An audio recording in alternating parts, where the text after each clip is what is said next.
To my real legacy, my dad said, smiling at my sister. She gave me 2 perfect grandchildren. My 10-year-old son looked down and whispered, "What about me?" I kissed the top of his head, raised my glass and said this. The room went silent. My dad almost choked on his drink. My sister's smile vanished. When my dad raised his glass and said, "To my real legacy," I already had that twisting feeling in my chest. The kind you get when you know something's about to hurt, but it hasn't hit yet. He turned to my sister Claire, all proud smiles. She gave me 2 perfect grandchildren, he said, like he was announcing something historic. Everyone around the table chuckled politely. Claire beamed. Her husband gave her a nudge like she just won something. I didn't laugh. I didn't even move. I was sitting 2 seats down next to my son Jamie. He was 10, small for his age, quiet by nature and smarter than most adults I knew. He looked down at his plate. I could see him holding his breath, pretending to focus on a piece of overcooked broccoli. Then, in the tiniest voice like he was talking to himself, he asked, "What about me?" I kissed the top of his head, stood up and raised my glass. No hesitation. I said, "To Jamie. The one who never had to be perfect to be loved. The one who never needed approval to be kind. The one who taught me what real strength looks like even when it gets ignored." I didn't look at anyone else. Just him. The only legacy I'll ever care about. Silence. I mean dead, church-level silence. My dad blinked like someone had slapped him. He set his drink down, cleared his throat and started to speak, but nothing came out. Claire froze with her wine halfway to her lips. The corners of her smile collapsed like a building in slow motion. My cousin tried to mumble something about dessert. No one responded. After that, we left early. Jamie didn't ask me any questions until we were in the car. "Does Grandpa not like me?" he asked. I said something like, "He just doesn't show love very well, or he's old-fashioned, or it's not your fault," but none of it really meant anything. He already knew the truth. This wasn't the first time he'd been treated like furniture in that house. My dad never came to see him play soccer, never asked about his science projects, never even said, "I'm proud of you." I used to make excuses for it. I'd tell myself he was just awkward or forgetful or from a different generation. But it wasn't true. He loved Claire's kids. He memorized their school schedules, sent them new iPads every year, gave them the house keys when they were barely 16. He called them his reason for living. He barely remembered Jamie's birthday last year. I decided after that night that we were done. No more dinners. No more fake family moments. I wasn't going to drag my son into rooms where he wasn't seen. If that meant cutting my father out of our lives, so be it. I didn't even tell him why. I just stopped picking up the phone. 6 months passed. Quietly. Peacefully. And then one Tuesday morning I got a call from the hospital. My dad had been in a crash. Single car. Off the freeway. Head trauma, internal bleeding, possible spinal damage. They said he might not make it through the night. I sat there with the phone pressed to my cheek, frozen. I didn't even realize Jamie was watching me from the kitchen. When I told him, he looked confused. Not scared. Not sad. Just blank. Like he didn't know how to feel about a man who had never shown him love. I thought about not going. About staying home and letting the family handle it. Claire would be there, obviously. He always was. She'd step into the spotlight, do her daughterly duties, manage the drama and claim the role of the grieving child. But something in me shifted. I packed a bag. One for Jamie. One for me. I didn't tell anyone. I just drove to the hospital. That's when the cracks started to show. Not in my dad. Not yet. But in the story I thought I knew. Because when I walked into that ICU waiting room, Claire wasn't there. No one was. And that was just the beginning. When I walked into the ICU waiting room, I expected to see Claire pacing around, holding coffee, maybe crying into her hands for dramatic effect. But the room was empty except for a sleeping man in scrubs and a nurse typing at a computer. I asked for my dad. She looked up and said, "You must be Melody. You're the only family that's come so far." I thought I'd misheard. "No one else has been here?" She shook her head. "Just you." I asked if Claire had called. Maybe she was on her way. Maybe traffic. Maybe she had the kids. Maybe something. The nurse said nothing. Just gave me a tight smile and pointed down the hall. When I stepped into his room, I barely recognized him. Tubes. Wires. Machines beeping in strange rhythms. He looked small. Older than I remembered. His face was bruised, his right arm bandaged, his head shaved in patches where they'd operated. Jamie stood behind me quiet. I looked back at him and he nodded like he wanted to stay. So we did. All night. No one called. No one showed up. I didn't sleep, just sat there holding a paper cup of cold coffee, watching his chest rise and fall. In the morning I called Claire. No answer. I texted. Nothing. I figured she was dealing with the kids. I waited. By noon I found out she'd already spoken to a lawyer. Not just once but several times over the last 2 days. The nurse at the front desk let it slip. Your sister's been calling, asking for updates. Mostly about his condition and legal things.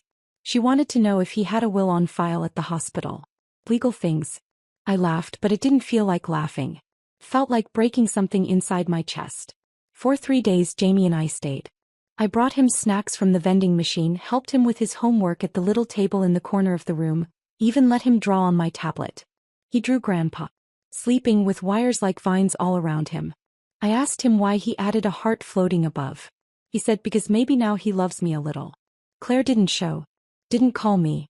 Nothing. But her lawyer did. He left a voicemail. Said there were some documents that needed clarification. Said it was best for the family to have things in order. Said Claire was working hard to protect everyone's interests and wanted to be sure there weren't any unexpected claims. Claims. Like I was a lawsuit waiting to happen. Like my son didn't exist. Like we weren't standing in that hospital room watching the man they all claimed to love fight for his life. I didn't tell Jamie what was happening. I just kept showing up. Reading to him when I could. Holding his hand when his blood pressure dropped.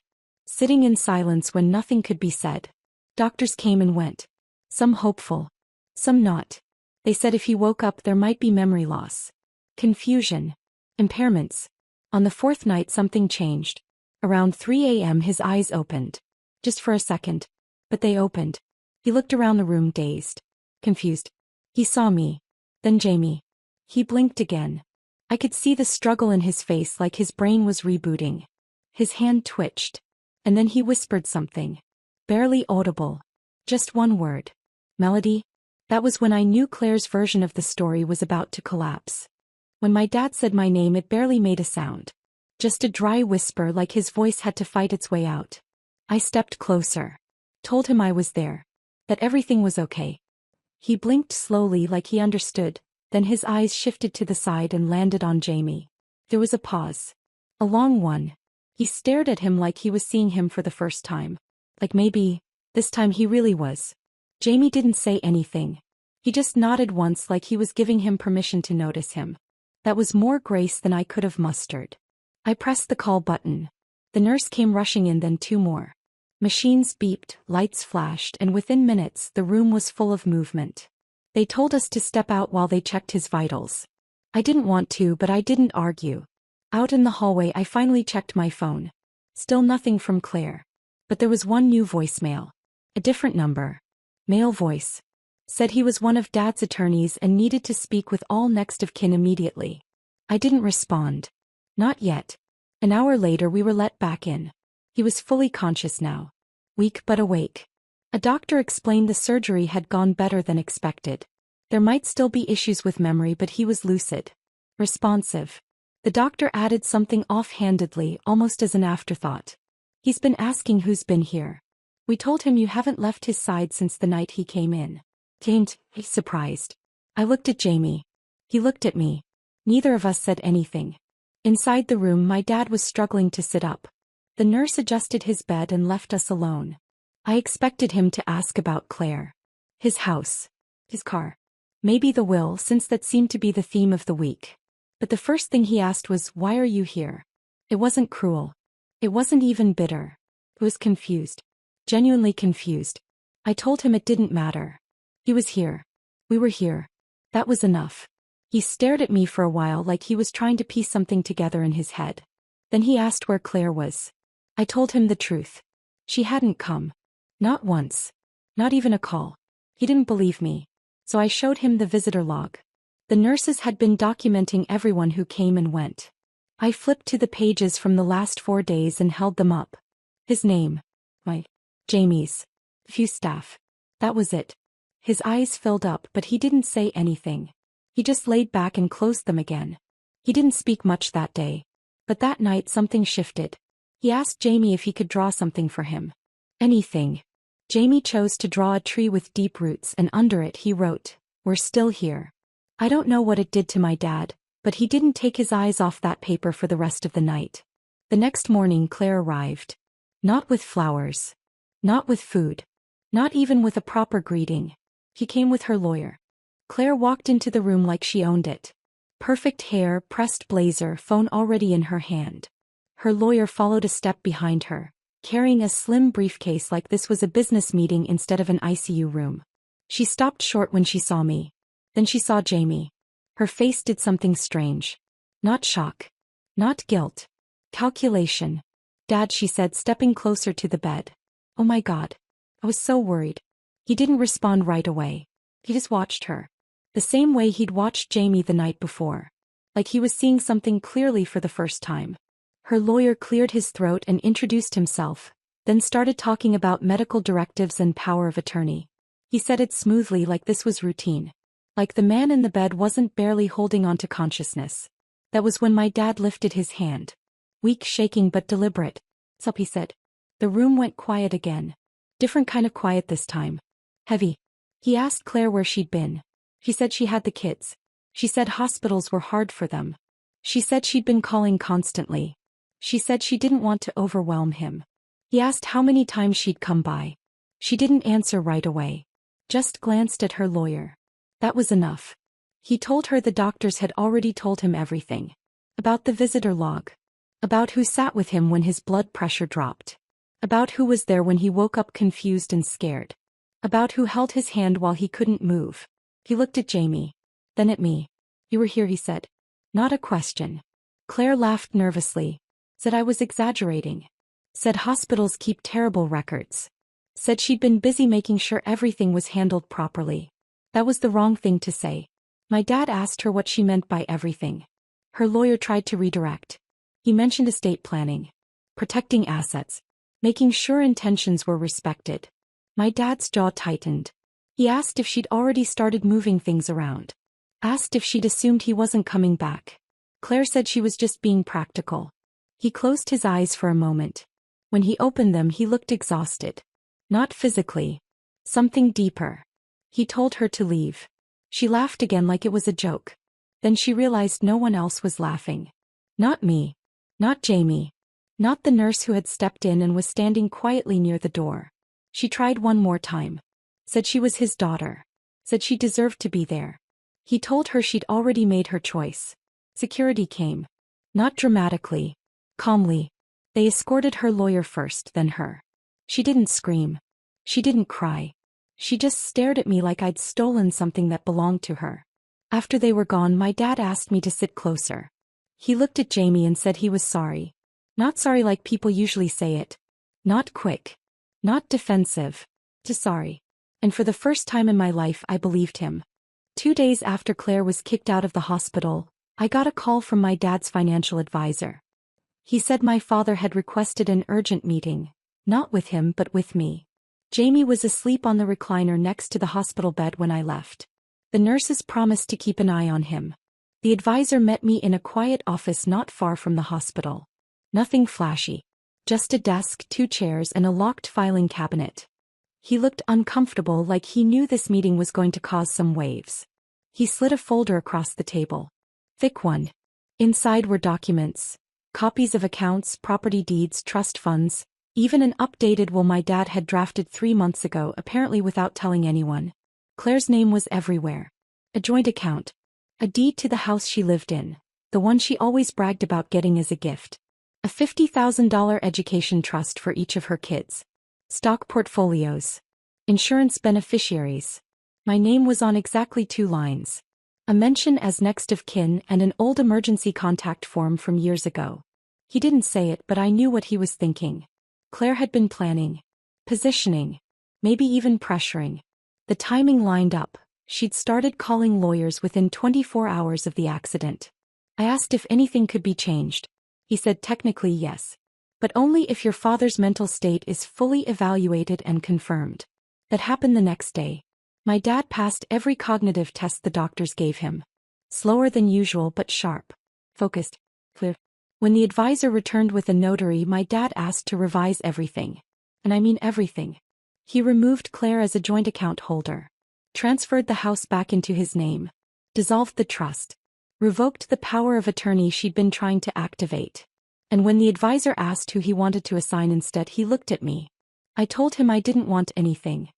He shook his head and said, "This isn't about you. It's about him." Then he pointed at Jamie, who had just walked into the room holding 2 bags of chips from the vending machine. The new documents gave me full medical and financial power of attorney. A modest trust fund was created in Jamie's name. The rest, accounts, properties, savings, would stay with my dad for the rest of his life with a clause.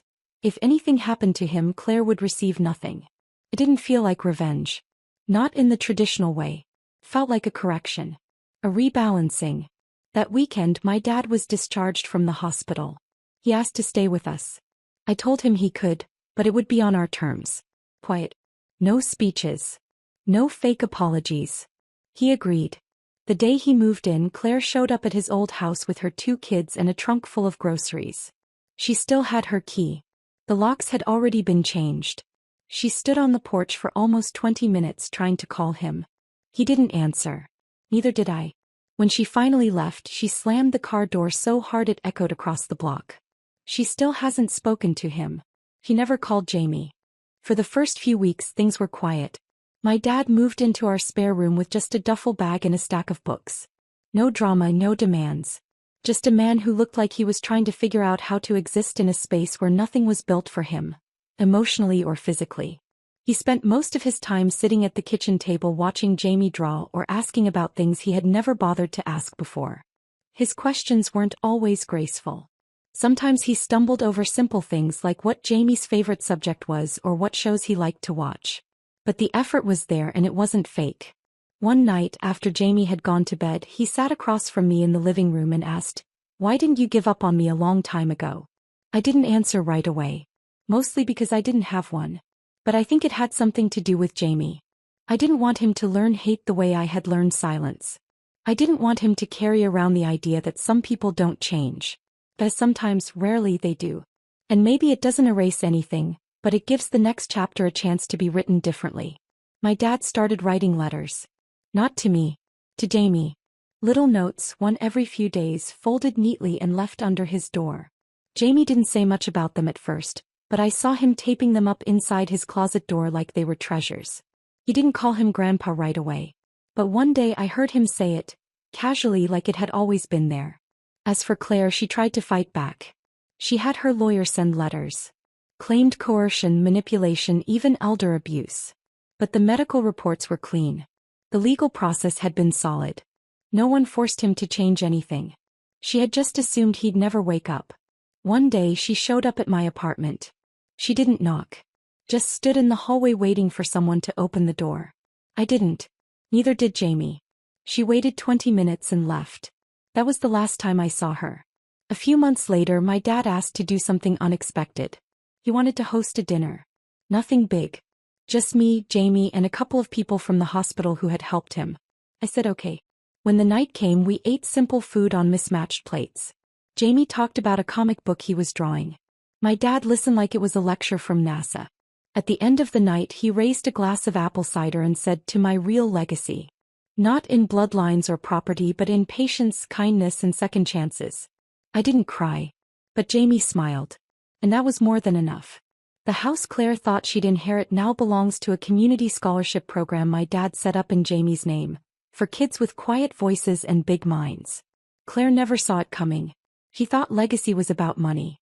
But sometimes, the real legacy is the person no one expected to carry it. And that legacy, it lives here now. In this house. In this story. In Jamie.